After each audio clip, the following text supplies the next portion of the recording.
The Parliamentary Budget Officer has already proven that the Liberal carbon tax, just like the Prime Minister, is not worth the cost, saying the vast majority of people are worse off under a carbon pricing regime than without. This is partly because of the economic cost that the carbon tax imposes. One of our members for Winnipeg asked the PBO if the government had done an economic analysis of the cost, and he said yes, but they're blocking its release, referring to it as a gag order. Why the carbon tax cover-up? We, of course, respect the work of the Parliamentary Budget Officer, who provides independent analysis to this government.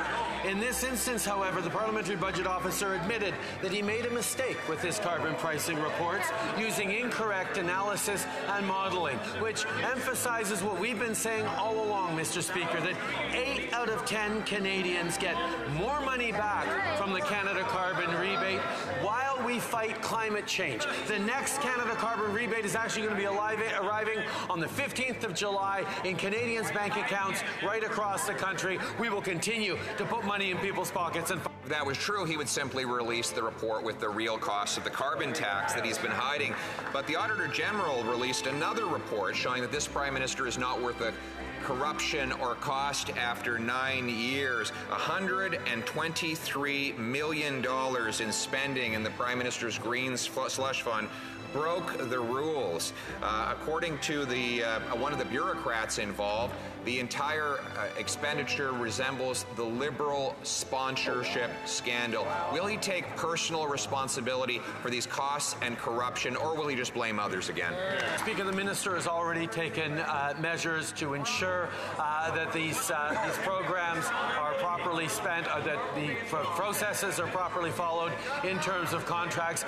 We know we need to continue to ensure value for money for taxpayers, while at the same time continuing to step up on the fight against climate change, on the creation of a green economy. That is why we continue to deliver a Canada Carbon Rebate that puts more money in 8 out of 10 Canadians' pockets in regions where it is, at the same time as we fight climate change effectively right across the country. The Minister liked to give tax dollars to his favorite consulting company, McKinsey, a company that helps supercharge drug overdose deaths as part of the opioid crisis. But today we learned from the Auditor General that it's far more money than thought. It was 200 million Canadian tax dollars for this one company.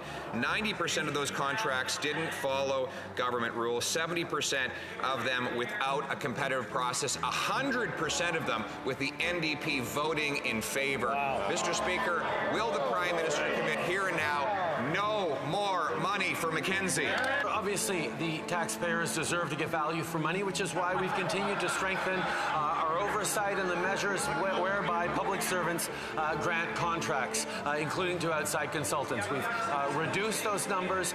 We're making sure that we're able to both grow the economy and fight climate change at the same time as we ensure value for money. And we will, of course, continue to work with the Auditor General and her recommendations as we move forward. At the same time, Mr. Speaker, we are committed to delivering more money in the pockets of 8 out of 10 Canadians as we fight climate change with the Canada Carbon Rebate. Hear, hear.